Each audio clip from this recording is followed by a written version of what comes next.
I'm Jamie Jo Hoang, and I am an author. My father, the Panda Killer. It's out now on shelves. I'm really excited to talk about it. Welcome to The Vietnamese. I'm your host, Kenneth Nguyen.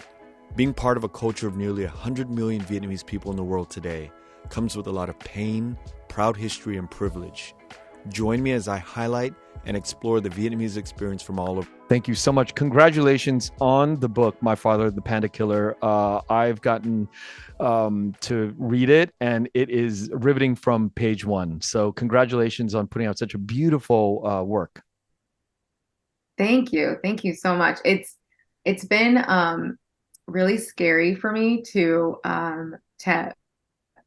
I told my in conversation partner at my book launch, who's also Vietnamese, I said, I think for me, Vietnamese people reading the book is so scary, but also like I'm hoping, my hope is that they love it, of course, but I think it's like I I want I want Vietnamese people to be proud. Like I want us to talk about these things. I think it's a hard book in some ways. Um, but I hope that it's not something that people look at as not highlighting Vietnamese people in a good way.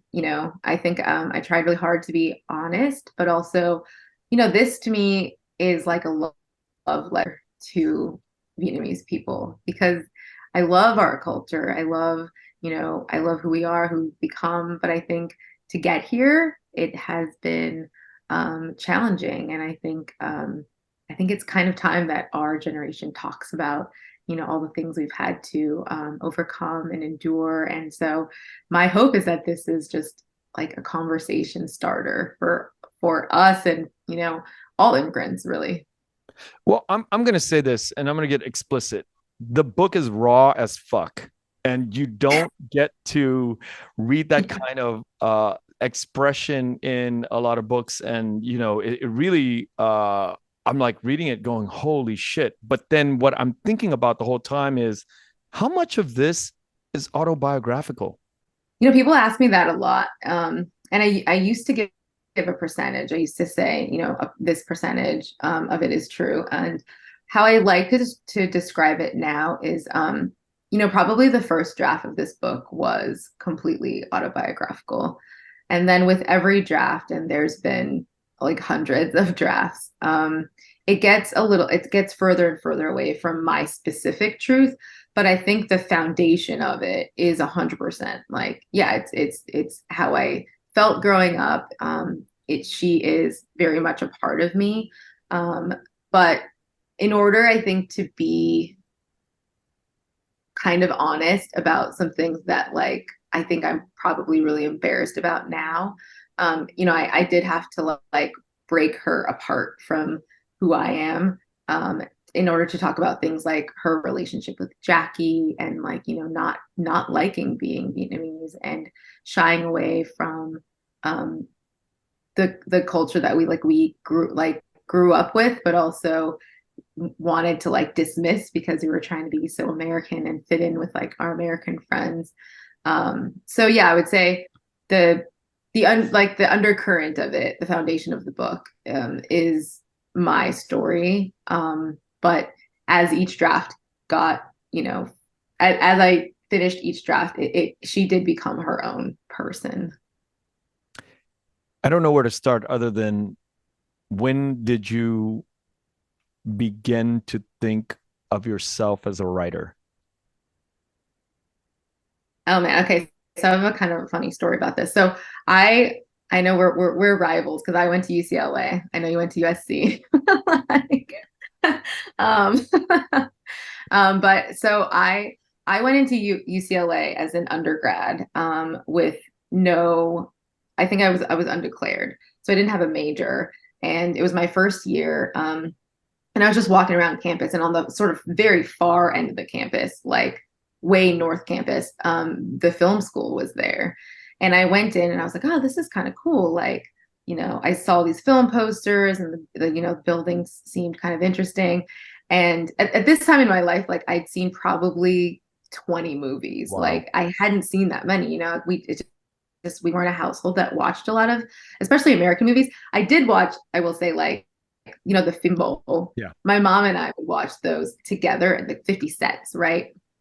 But I never really thought about going into the arts. It just wasn't really on the docket. It wasn't something my parents and I really talked about, or, but I went in and I saw the application, and it was like they take 30 people or 30 people total, 15 from within UCLA and 15 from outside of UCLA. So I had no chance, right? I had no experience with um, film or anything of the sort, but I was like, I'll just apply anyway. I'll just see what happens. And so I filled out the application and I got an interview. I was like, okay, this is kind of cool. I go to the interview and I'm sitting outside, and the girl before me comes out, and then the one of the interviewers comes out and says, we're gonna need a couple of minutes. And she's like, she has tears in her eyes, right? She's been crying, and I'm like, oh my gosh, the girl before me just made her cry. Like, I'm never gonna get into this program. Like, how am I supposed to follow this up? And I go in and I sit down, and I'm super nervous now. And the first thing they ask me is like, what are your 5 favorite movies? I just draw a blank, right? I'm like, oh crap, like obviously I should have something like this in my back, but I don't. And so I remember seeing there was a poster for this movie called Picture Bride on the wall, and I was like, oh, Picture Bride. And as soon as the title came out of my mouth, I'm thinking, oh my gosh, like this is so bad. If they ask me anything about this movie, I'm gonna have to cop to my lie. But thankfully, like the person who edited that movie was a UCLA alum. And so by like the grace of God, they started telling me about all the things they loved about the movie. And I didn't have to say anything. I was just like, oh my gosh. I just like skated past that question. And then we were chatting for a little while, and they got to my sample pages, and I had written 5-page sample page about my mom getting a phone call from my grandma in Vietnam about my uncle being stuck in a re-education camp. And so it was this very short 5-page scene, and the interviewer who I'd seen earlier, she started tearing up, and she looked at me and she said, this is like one of the most beautiful moments that I've ever read. And I realized then that she was crying because she had just read my 5 pages. It Oh, wasn't the girl what? before. Yeah. And so I think that was like the first time that I really thought, oh, like I am a storyteller. I can tell a compelling story. And yeah, I got into film school based on that. But I spent 2 years in the screenwriting program, and I worked in LA for a little while, but I didn't really feel like the screenwriting format was for me. Like it was, there's a lot of white space, and I really like exposition, as you can see. So I quit, and I went and I wrote my first book, which is not this book. It's this book called Blue Sun Yellow Sky, which is very different from this book. It's like a travel adventure about an artist. But I wrote that book as kind of a masterclass in writing, because I think I've always known that this book was the book I wanted to write. But I also felt like if I was going to touch my parents' story, I better know how to write, and I better know how to write well. And so it could not be my first book. Um, Let's talk and let's talk about this idea of exposition and the difference between writing scripts and writing a manuscript as a novel. Um, there's a lot of white space, and because there's a lot of white space, and you're given about 100 pages to knock this movie idea out, there's a lot of constraints. And what you're saying yeah. is you like the exposition, you like to really open up scenes, you really like to get into characters' minds and the descriptions of what's happening. Can you talk a little bit about that?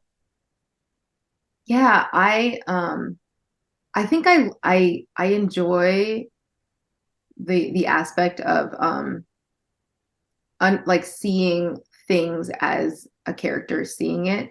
So really small moments like that you don't necessarily think about. I try to live in a character's eyes. Like if you're walking into the Taj Mahal, for example, I think to describe it is sort of this overwhelming, beautiful masterpiece of a place. But a real person is looking at these very specific details, right? You walk through the doors and suddenly you see, like, oh, in the corner there's a crack.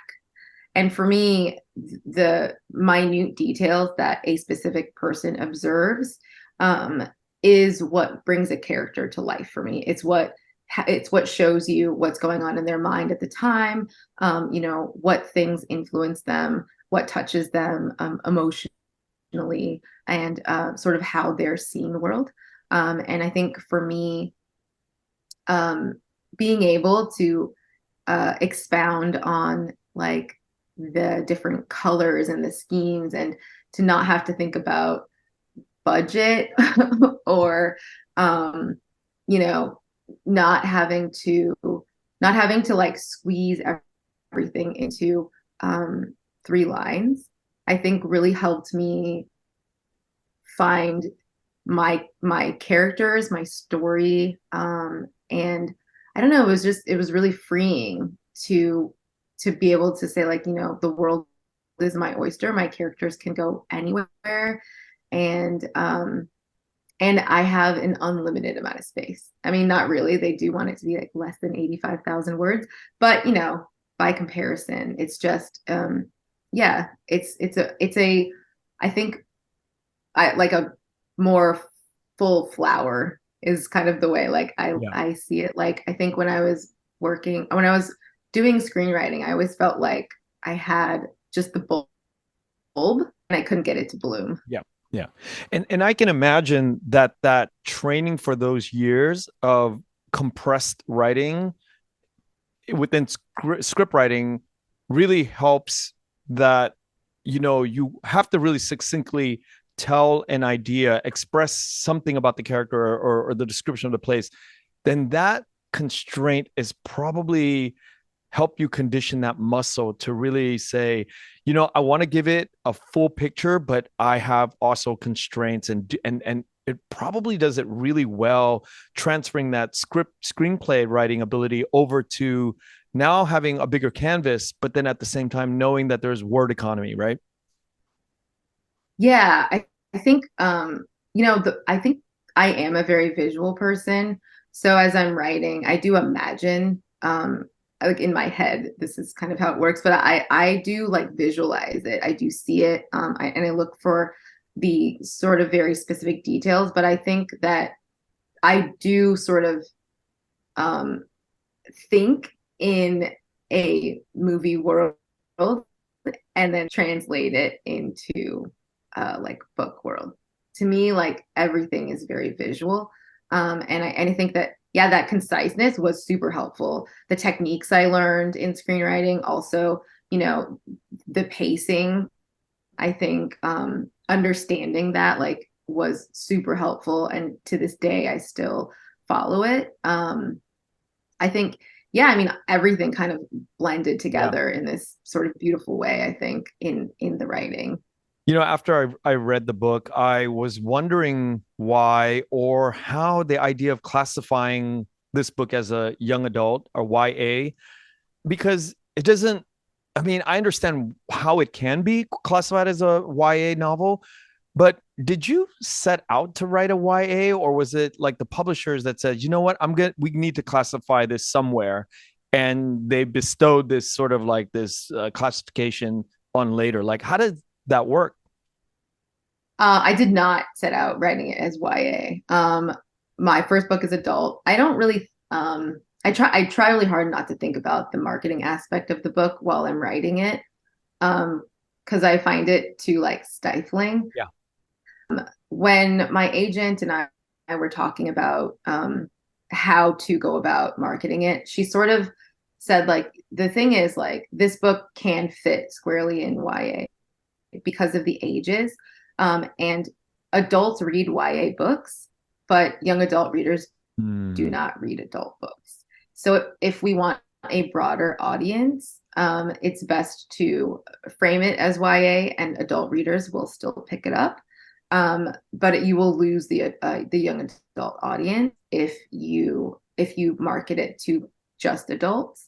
And when looking at sort of the themes of the book and where I was at the time, why I wrote Jane at this age, I really felt like, I think, I was looking at all of the refugees coming out of Ukraine and, all these wars, constantly we're seeing refugees fleeing. And I was thinking, this is not something that, stopped and then, like we have new refugees every day from different countries. And I feel like this book is really important for the younger generations to kind of understand that, like, when you come from a family that is like dropped in America and then that family is assimilating, certain things kind of happen that I think are not necessarily good for us, right? I think so. I think one of the things that was really important to me was talking about my like shame in being Vietnamese. And, when you get made fun of course, your first instinct is to think like, oh, it's because I'm not good enough, or like, I'm ugly and I don't have X or Y or Z. And I think it's really important for young people who are struggling with these same identity issues to see someone endure it and then come out the other end and be like, no, actually, like I love my heritage and I want to know more about it. And my parents had to endure something I'll probably never understand, but absolutely we should try to bridge the gap by asking questions, or at the very least kind of understanding that you might not know your parents that well, and their struggles are something that you may never comprehend.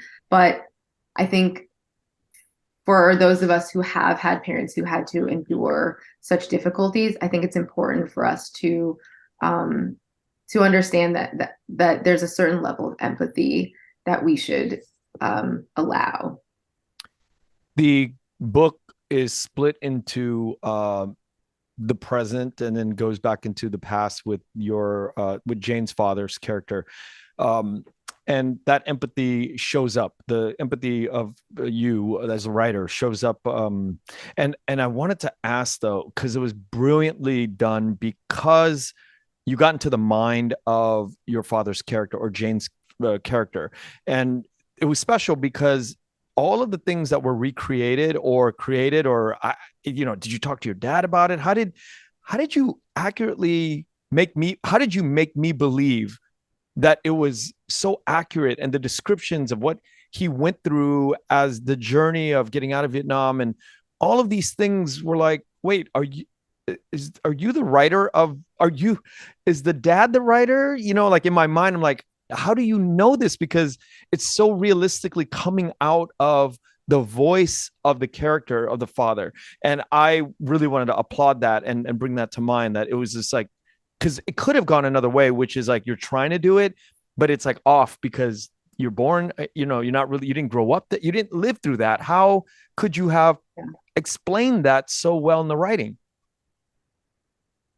Um, I have talked to my parents about their journeys, and I think my aunts and uncles too. I, I there's a scene in the book with the cousins where the cousins are all kind of sitting around talking and then I love that overhearing scene, this by the way. conversation. Yeah. Thank you. Yeah, like I think, we have family reunions all the time and my family's really big. Um, and I think somewhere in my adolescence, I kind of learned to eavesdrop. And my parents would never talk to us directly about what happened, but they would talk to each other about stuff. And I remember like being a kid, kind of like scooting my chair a little bit closer, and gleaning things, but also my older cousins who were closer to my dad's generation, they, because they spoke English, better than my parents and could sort of translate, having these conversations with my cousins and asking them like, hey, when, I know you were only 5 when you lived in Vietnam, but like, what was that really like? So one of my cousins was really helpful, in kind of like in, she read the book several times and sort of helped me, create a realistic portrait of Vietnam. But one of the things that was really helpful to me was understanding, and this was through talking to my parents and my cousins, and aunts and uncles, that their life in Vietnam, like they loved it. Like my cousin was like, I had so much fun when I was a kid. It wasn't this like, I need to leave because my country's poor and we were just all just dying to escape. Like the circumstances forced us to leave, but there was a lot of joy. And, we didn't have a lot, but we had a lot of fun. And I think to me, understanding that my parents, at that age, did like love their country and then were sort of plucked out of it, really changed my perspective on, what it meant to be a refugee, and opened up a doorway of communication, I think, with my dad and I. But I remember, kind of very specifically, like when I sort of knew like that I wanted to write this book. I was in a car with my dad, and we were driving with my aunt to a wedding in Louisiana from Houston. And the two of them were talking in the front seat, and I was in the back, like reading a book or playing a game or something. And I remember my dad started describing these airplane sounds, like the whooshing sound they would make as they would fly past. And then he described these bombs dropping, and he said, "No đẹp luôn," which at the time I thought like, oh my gosh, like that is the essence of Vietnamese people, right? Like he's describing this horrifying, like super scary, um, it, moment, and yet he's saying a beautiful explosion.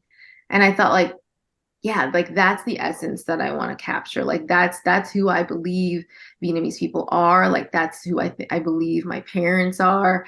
And I just really felt a really strong kind of connection and understanding, about the way in which I wanted to sort of tell this story. Yeah. No đẹp luôn. That's a cool little phrase. It means so much there's so much there to unpack. Right? Yeah.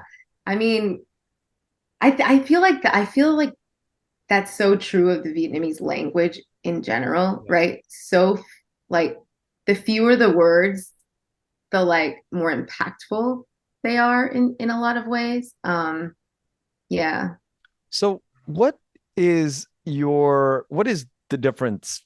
Just going back because you mentioned Blue Sun, Yellow Sky, what is the difference between self-publishing and then getting picked up with the publisher?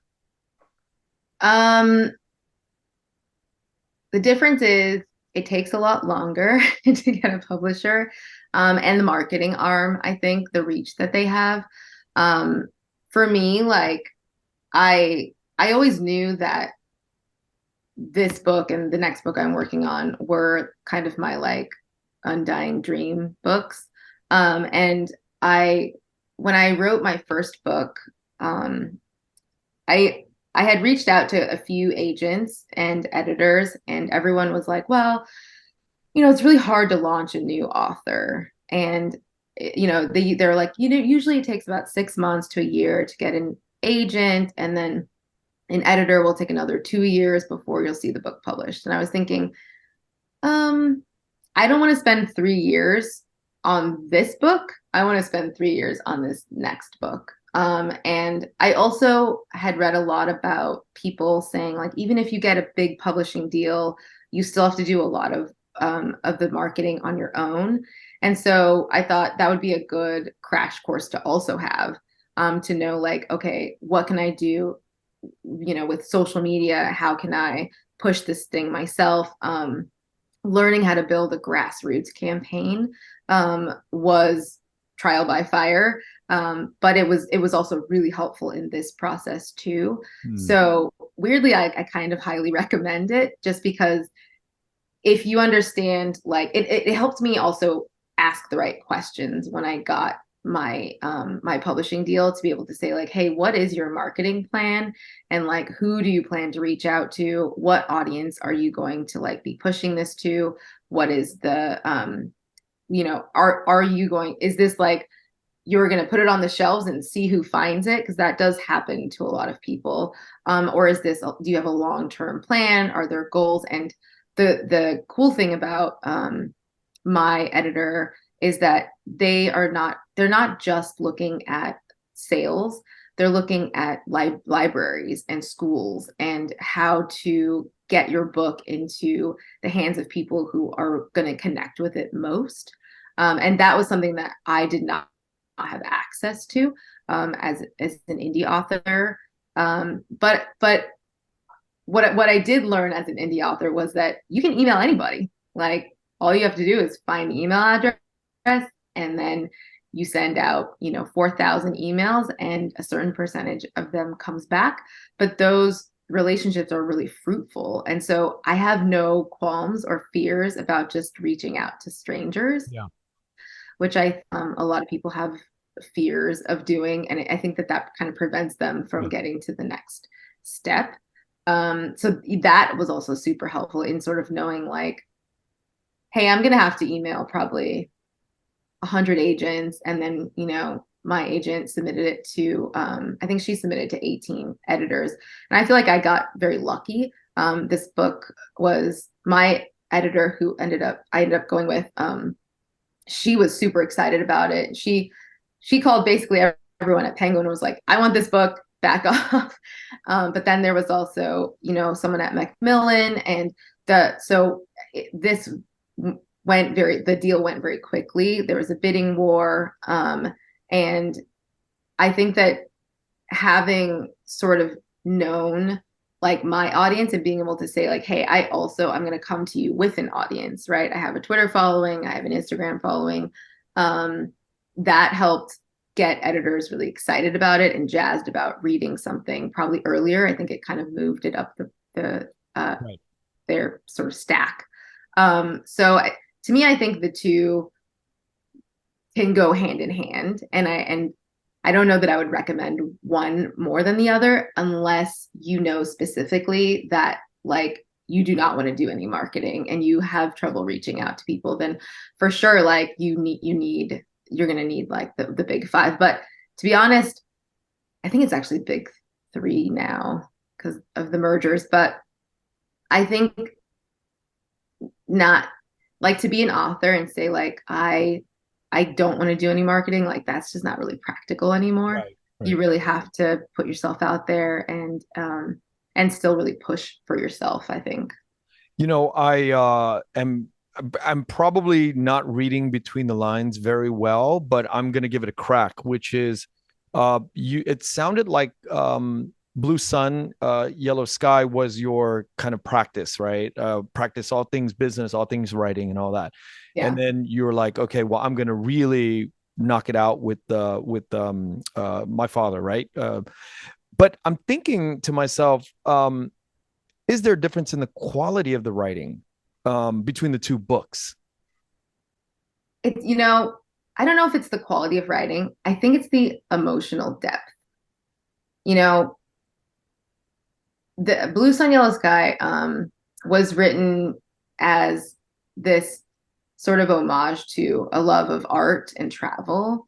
But My Father the Panda Killer, I think, is a book that I've probably been trying to write my whole life. And because it's so close to me and my family, I think it is far more emotionally charged for me. Whereas Blue Sun Yellow Sky is sort of fun. I will say that I think having an editor and four different copy editors at the publishing house probably does give Panda Killer um, an edge. Yeah. But in terms of like, well, and also age, I was younger when I wrote the first one, and I think I learned quite a bit before writing this one. But I wouldn't say that like the publishing house necessarily gives you a better quality book, um, because I think that that's all personal. I Mm. think it's really on the person and how much you put into it emotionally, if that Yeah, makes sense. and was just going to comment on that. It's like the courage to put that emotional depth into the two different books. I mean, I would consider that part of the quality equation, which is it you have to dig a whole lot more to write Panda Killer versus some travel art book that's a little bit lighter. The Mhm. digging is just much more intense, and I think that when readers read or the publishing companies, the editors, when they read something that's emotionally charged, that's what gets everybody riled up and we want to buy this, we want to bid for this, right? Yeah, I think that's probably true. I think being really raw, as you mentioned, and honest, was so scary for me, but also I felt like it's my truth, and I think that I want I want to talk about it, I want to talk about it with I talk about it with my cousins, but like one of the best things that's come out of publishing this book is the number of Vietnamese people who have reached out to me and said, "Oh my God, that was my experience too." Or Gwen, when she called me, she texted me like I think while she was still doing the voice recording, and she said, "I had to call my mom and ask her because I swear my mom and I had that same exact conversation in the grocery store about like how to pick good fish." And I was like, yeah, I feel like maybe Vietnamese moms all teach their kids like this is how you pick, this is how you pick like the freshest fish, right? But there are so many life lessons wrapped up in the technical lessons that your parents are teaching you too. And I thought like it's such a beautiful thing that like we all grew up with different parents, but there are these similarities that really bind us together. And I feel like it's been really cool to just to get to talk to other people who had the same experiences and to not feel like, oh, I was totally alone in thinking this or feeling this way. Yeah, it's been really fun. I literally had lunch with a dear friend of mine, Vietnamese friend, yesterday, and we were talking about how to pick fish, looking up under the gills. Really? Literally yesterday, had this same conversation. And I was like, yeah, my mom taught me how. And then we were like having this. So it's like funny that, this is, yeah, it's a thing. And I've never had that conversation with a white American friend because they're not out to look for a fresh piece of fish, to make Yeah. food. But this friend of mine, he's like, we're both almost 50 and we're talking about how to pick fish because he had just it's such a delicious sea bass. We had it at his house for lunch. And I was like, be like, wow, like did you go buy this? And he said, yeah. And then we got into the whole discussion of, yeah, do you know how to pick it? And I'm like, yeah. And then we just went Yeah. crazy. Yeah. Yeah. It's so like, and the also like the my mom, she's not going to like cut off the head and tail. The head and tail are like some of the best parts of the fish, right? Sacred. Yeah. Yeah. And to me, I'm just like, I love these things about my parents, and I love how other Vietnamese people are like, oh, totally. My dad also, like took a chicken and twisted the neck off, and then they like made that duck blood with the Yeah. Tikan. yes, and I was just like, oh, your parents did that too. Yeah. My mom taught me how to make that. That's one of my proudest dishes. I make that every now and then. You pluck the neck, the feathers off the neck, and then you slice it and drain the blood, and it's like a whole process. It's pretty crazy. So I'm not gonna do that, but my parents do it and I will eat it. Yeah, I love it. I was reading your book, the hard copy, the other day, and I was like on the couch, and my 4-year-old, he goes, "My father, the panda killer?" Yeah. And, so I had to explain it to him, but I was thinking about this. There's so many different things in the book that you could have named the title for. There's so much going on. You could have named it anything. Why Yeah. that? Um, because there's a softness to a panda, that I feel like is the embodiment or the essence of what I feel like my parents lost when they had to leave. Like I think, yeah, to me, like the panda is that it's their childhood. It's like the easy, fun carnival childhood life that they did not get to have. And the killing of it is metaphorical, but I think it's a very real um thing that they had to endure. So I think that's why the title was really striking to me, and I feel like it really embodies what I feel like my parents lost. I'm so glad I asked it. Now I can explain to my son exactly why you've named it that, because it was such a big mystery. I didn't know how to explain it to him, and my daughter's 6, he's 4, and they were both questioning me, why am I reading this book? And I was like, I don't know why it's named this way. I'll figure it out. And Yeah, directly from the author here. yeah. Well, they can call me. You just have them call me and ask. Oh, okay. Oh, that's very sweet of you. Um, this idea of assimilation is very difficult. On the one hand, as children growing up in refugee families and immigrant families, you know, you are trying to, be your best to kind of fit in and not bring attention to yourself. But on the other hand, you are going through this journey to really eventually, I think the goal of us is to be ourselves.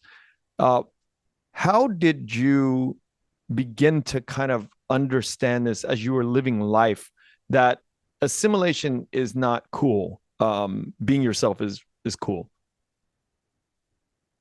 Other Vietnamese people, you know, um, honestly, like I, I, I, I grew up in Orange County, and I still have a lot of family there. But I think seeing people my age start businesses, like owning boba shops, owning pho shops, and also and not just like owning what their parents used to own, but upgrading, right? Like, and then seeing Vietnamese food kind of take center stage in a lot of places. I think it made me have a sense of pride that I don't think I understood as a kid that I could have. I think seeing what Vietnamese people have accomplished really helped me understand that, like, wait a minute, we have a lot of value. Like, look at this cool stuff that like we've made, and like the you know the to come from one generation, right, in a single generation, to go from refugees with nothing, my parents' generation, to doctors, lawyer. I mean, like, my I think I saw in one of these Vietnamese like người, like I think it's like people of Vietnam. It was like an offshoot of the Paris by Night group, but it was about accomplished Vietnamese people. And there was a woman who worked on the atomic bomb who was Vietnamese, and I just was like, oh my gosh, like, we're amazing, Mm-hmm. And I think that, like, seeing Vietnamese people really thrive really is what changed my perspective on, not wanting to be Vietnamese. And I think realizing that um, our culture is kind of our superpower. Um, it changed my whole world, and so now when I see like Vietnamese coffee at freaking Whole Foods, right? I'm like, yes, everybody should be drinking Vietnamese Yeah. coffee. It's the best coffee.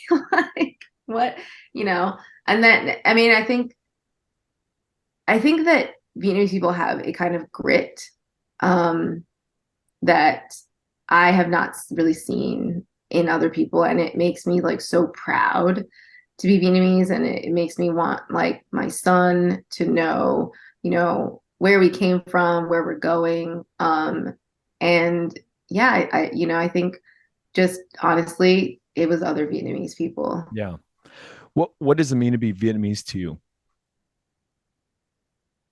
It's kind of interesting because I was talking to someone recently about, when the publisher asked me how I wanted to spell my name, I had like a month long kind of existential crisis about whether or not to add the Yohuin over the A, right? Because that is technically how it's spelled, but my entire life I've never had it. It's not on any of my legal documents. It's not something that I ever put on there. And so I did test it out. I tested it out on my Instagram account, and it just felt, I don't know, it felt like uh I was cheating or something. It didn't feel right.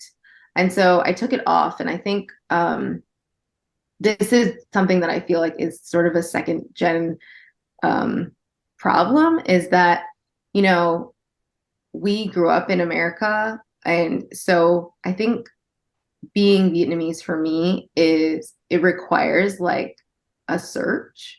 It requires kind of going back and looking for the history, and going back to Vietnam, and sort of understanding, like looking at Vietnam as a part of my history. And so I feel like in some ways, I think as time goes on, like I'm gonna earn that Yohuin. Does that make Wow. sense? Like Wow. I have to, I grew up pushing it aside, and so I don't get to just add it, right? Like you don't just get to say like, hey, Appropriate. I Yeah, you yeah, can't just appropriate exactly, it. right? So I'm on this like journey, I think. And I think I'm gonna earn it. I'm gonna, I'm looking, and I'm planning trips with my family. I'm talking to my parents, about much more like deep level things. I think, yeah, That is such a dope answer because I've never heard that in all my years of doing this. I've never heard somebody say that the diacritics,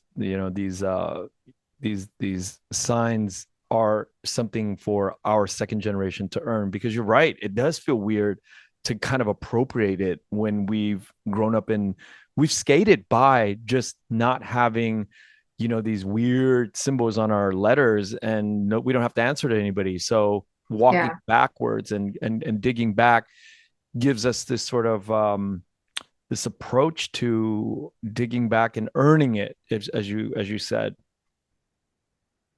yeah. I think we're gonna get there though. I Yeah. mean, I feel like in just I have my younger brother and sister are 10 years younger than me. So Paul is kind of melded after them. But I feel like in just that 10-year gap, like my younger brother and sister have a very different perspective. Like they're like, yeah, what are you talking about? Yeah. Vietnamese stuff is awesome. And they're constantly like sending me like pictures of their food and like all the things I'm missing, because Houston doesn't have Yeah. what SoCal has. But yeah, it's really cool to see, and I think like I think we're turning around, Yeah. and yeah, What you just said about Houston and Orange County are fighting words to some I Houstonians out know. here. We won't get into that though. What I do want to know is, in terms of fighting, your parents and you, how did they receive the book, and what is your relationship like with your mom and dad?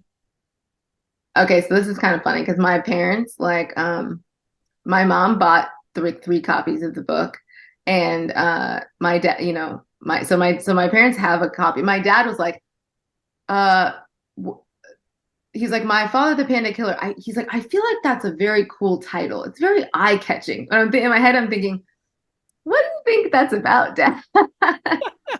Um, my parents, they can't really read English. So where my mom, this is going to be kind of an interesting experiment going forward because my mom has the book and she's trying to read it, but she's not quite understanding it. So we're getting her the audiobook, which I think is going to be also helpful. But then my younger sister, because her and my, like, I think my younger sister will then sort of like fill my mom in on the gaps.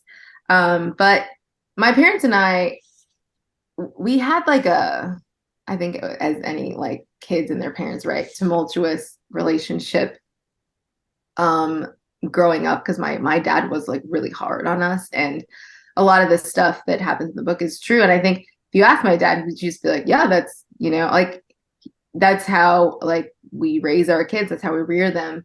But my dad has also apologized, for how he raised us. And so I think he does understand that that level of corporal punishment is not right. Yeah. Um, and like, I think getting an apology from your parent is such a big thing. And I think it shifted our relationship. It made me able to ask them tough questions. It like there's still a language barrier because my Vietnamese is not as good as theirs. Like I speak conversational Vietnamese, but if you gave me a legal document or like I can't read the newspaper.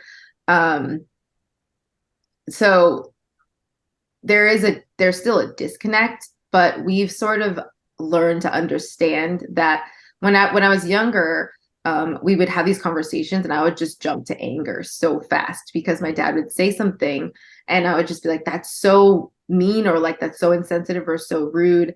And now I think I understand that like my dad just doesn't have the words to sort of appropriately express what he means.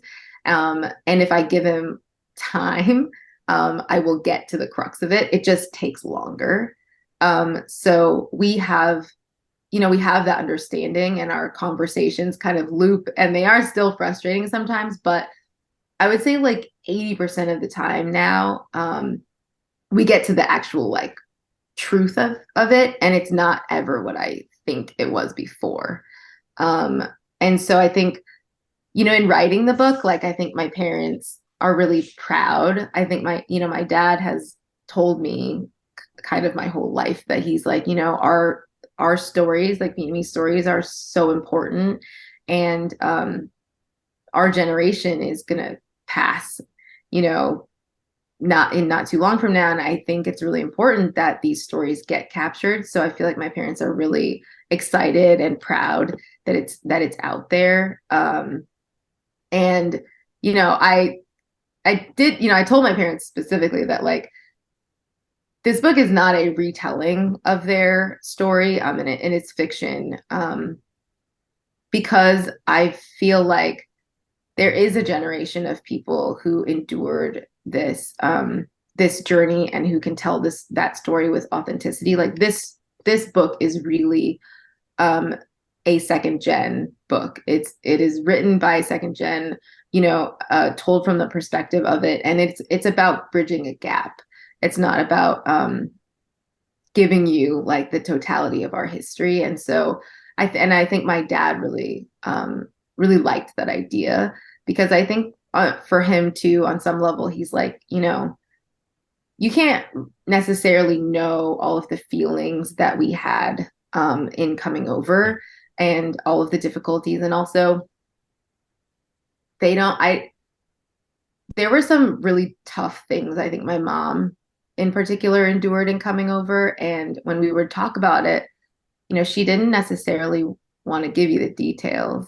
And as I got older, I sort of realized like I shouldn't have to force her to talk about these things that are incredibly painful for her just so that I can have knowledge of it, right? I don't need to know the actual truth, in order to like build a road to forgiveness or build a road of of empathy towards my parents.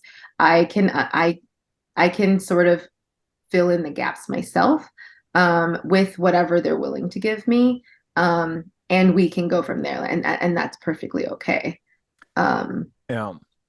Now knowing that you had a full set of parents, mom and dad, I wanted to ask this in the very beginning, but I'm going to ask it because I find it even more perplexing and mind blowing right now to know that you had both parents in the story. And I'm not giving anything away. I mean, just like you open with this, mom takes off. yeah. Where did you get that idea from, and how did you be able to pull it off with the emotions of explaining what it felt like to say fuck you mom, because that's a lot of emotions that if somebody had gone through, I'm like, oh, you must have gone through that to be able to write about it. But your mom and dad, and how did Yeah. you come up and construct that? Um, so the second book, which is it pairs with this one, is the Paul and Mom story. But I felt like, my mom is one of these people who uh has suffered a lot. And I think my whole life I've, my dad is very patriarchal, right? Like he grew up in that vein, and less so now as he's gotten older. But I think that when I was growing up, I always felt like my mom would have been a completely different person if she had left. And I know that she did not leave because of us kids, but I felt like my mom almost in a lot of ways like sacrificed her life for us. And do I believe that that's something that she should have done? I'm not sure. Am I grateful for it? Of course, right? Absolutely. But I felt like I wanted to kind of breathe life into a person uh, whose trajectory I think could have been a little bit different. But then also when I start, so that's why I wrote this book knowing that there would be two books, and I started out with this like I'm gonna make her this like super powerful woman who takes off and then like builds her own business and becomes her own person. And but then as I really talked to my mom and dug deeper into like the emotional context of it, I found that my mom's um, my mom's struggles were very different, and I think that the thing that I really want to kind of capture in the second book is how much my mom had to like mentally set things aside in order to survive, how much she lost but then had to overcome. And I feel like I wanted to like give myself space to create a place where my mom could see her own potential in a weird way. And so like that's the sort of the journey that I'm taking with the mom character, and with my own mom is I feel like my mom, if she could see how incredible she is, like how brilliant, how smart, how capable, I think that she would bloom in a way that she hasn't yet. And I think that she's kept herself balled up as a defense mechanism to protect us. And so the next book is kind of this like homage to who I think she could have been, if that makes sense. Yeah, makes sense. Makes sense. Hits me. I want to thank you for coming on today. It is a story that we need, not just to reflect on the past, but going forward gives us this sort of blueprint of things that we sort of should navigate around and in between and all kinds of different ways of being.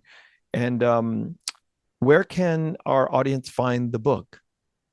It's available pretty much anywhere you buy books. Barnes and Nobles, Target, Amazon, local bookstores, indie bookstores. A lot of them carry it also. If you don't see it on the shelf, you can just request it, and they all have access to it. So it's pretty much available anywhere they sell books. Jamie, I look forward to the next book. It's been a joy to read, Thank you. and thank you for writing it.